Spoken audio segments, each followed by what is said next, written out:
2 years ago, this is a highly manual effort putting all this together, right? And teams would spend a month putting together price increase letters. If you have your second brain organized correctly, this can be a one afternoon exercise, but obviously the pricing director would have to review it with his or her team, right?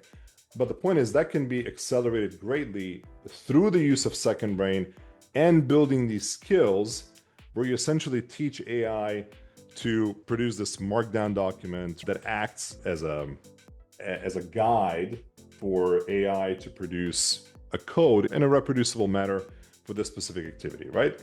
And then next year when you do a price increase, you can just invoke the same skill and say, hey, I need to do price increase letters for this year's or next quarter's general price increase. Ask me any clarifying questions before you begin your work, but go on and execute, right? And the skill will automatically know where to go in your second brain, where to go in your databases, right?